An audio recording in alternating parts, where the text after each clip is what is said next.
Saudi అరేబియాలో మగవాళ్ళు లేకుండా ఆడవాళ్లు ఏ పనులు చేయకూడదా? సౌదీలో ఆడవాళ్ల అందం బయటకు చూపకూడదా? ఆడవాళ్లు స్విమ్మింగ్ చేస్తే నేరమా? సౌదీలో ఆడవాళ్లు కొనే దుస్తులను ట్రై చేస్తే ఏమవుతుంది? అసలు సౌదీలో ఆడవాళ్లు పరాయి మగవారితో మాట్లాడతారా? ఇంతకీ సౌదీలో ఆడవాళ్లు ఉద్యోగాలు చేస్తారా చేయరా? ఆడవాళ్లు డబ్బు సంపాదించుకునే అవకాశం ఉందా లేదా? ఈ వివరాలు తెలుసుకోవాలంటే వీడియో చివరి వరకు చూడండి. సౌదీ అరేబియా అంటే ఎన్నో కఠిన నియమాలు గుర్తొస్తాయి. ఇక ఈ దేశంలో మహిళలపై ఉండే వివక్ష అంతా ఇంతా కాదు. మహిళలు ఒకప్పుడు దేశం వదిలి బయటకు వెళ్లాలంటే ఖచ్చితంగా మగతోడు కావాలి, లేదా వాళ్ళు నో అబ్జెక్షన్ అంటూ పర్మిషన్ ఇవ్వాలి. స్త్రీలు ఎక్కడికి వెళ్లాలన్నా వారి వెంట తప్పనిసరిగా వారి ఫ్యామిలీకి చెందిన మగవారు ఉండాలి. తమ గార్డియన్స్ పర్మిషన్ లేకుండా మహిళలు వివాహం చేసుకోకూడదు, అలాగే విడాకులు కూడా ఇవ్వకూడదు. వారి అనుమతి లేనిదే పాస్పోర్ట్ తీసుకోకూడదు, ప్రయాణాలు కూడా చేయకూడదు, బ్యాంకులో ఖాతాలు తెరవకూడదు, చికిత్స తీసుకోకూడదు. మహిళలు తమ బంధువులు కాని పురుషులతో తిరగకూడదు. లీగల్ మేల్ గార్డియన్ లేకుండా స్త్రీలు ఏ పని చేయకూడదు.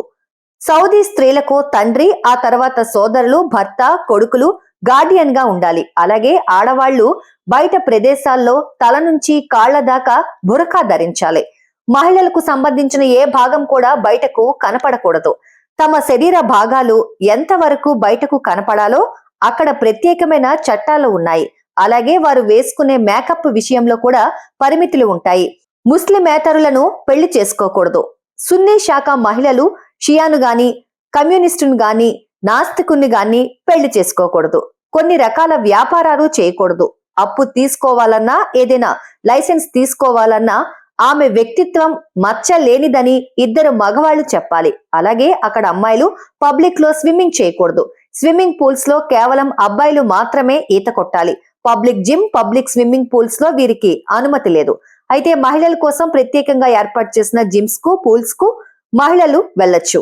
బయట వ్యక్తులతో అక్కడి మహిళలు మాట్లాడకూడదు.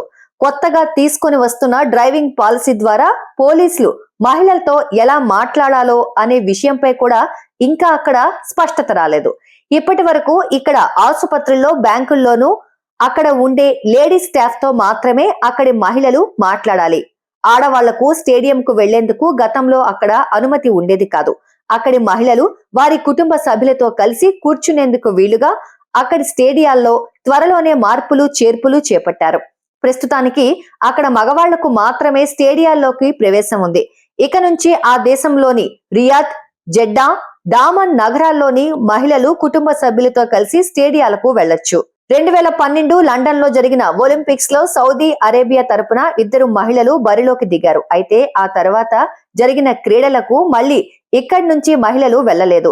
అలాగే సాధారణంగా మనం షాపింగ్ కి వెళ్ళినప్పుడు అక్కడి దుస్తులు కొనాలంటే ట్రై చేస్తుంటాం. అయితే సౌదీలో మాత్రం ఆడవాళ్లు ఇలా వారు కొనే దుస్తుల్ని ట్రయల్ రూమ్ కి వెళ్లి చెక్ చేసుకోకూడదు. అక్కడ వారు అలా చేస్తే నేరం. ఆడవారు అలా చేయడం కుదరదు. మహిళలు బయట షాపుల్లో ఉండే ట్రయల్ రూమ్స్ లో బట్టలు వేసుకోకూడదని అక్కడ కఠినమైన రూల్ ఉంది. అలాగే అక్కడి అమ్మాయిలు ఎవరి మీద ఆధారపడకుండా స్వతహాగా డబ్బు సంపాదించుకునే అవకాశాన్ని అక్కడి ప్రభుత్వం ఇచ్చింది. సౌదీ యువతులకు ప్రభుత్వ సేవా సంస్థల్లో ఉద్యోగాలు ఇవ్వాలని అధికారులను ఆదేశించారు. అలాగే ప్రైవేటు సంస్థలు కూడా యువతులకు ఉద్యోగాలు ఇవ్వొచ్చని సూచించారు. దీనికి తల్లిదండ్రులు లేదా సంరక్షకుల సంతకం కూడా అవసరం లేదని, వారి ఆమోదం ఉంటే చాలని అక్కడి గవర్నమెంట్ పేర్కొంది. మహిళలకు ఉద్యోగం ఇచ్చిన కంపెనీలే వారికి తగిన రవాణా సౌకర్యం కూడా కల్పించాలి. ఇక్కడ మహిళలకు ఇంకా చాలా నిబంధనలున్నాయి. బహిరంగ ప్రదేశాల్లో కుటుంబ సభ్యులతోనైనా సరే కలివిడిగా తిరగకూడదు. ప్రత్యేక ఫ్యామిలీ సెక్షన్ లేని రెస్టారెంట్లలో తినకూడదు. షరియా చట్టాల ప్రకారం వారసత్వ హక్కులు పొందలేరు. న్యాయస్థానాల్లో సైతం సరైన విచారణను పొందలేరు. ఒక పురుషుడికి ఇద్దరు మహిళలతో సమానంగా హక్కుంటుంది. పురుషుడు తీసుకున్నంత సులభంగా విడాకులు తీసుకోలేరు. మరి సౌదీ అరేబియా ఆడవాళ్లపై మీ అభిప్రాయాన్ని కామెంట్ రూపంలో తెలియజేయండి.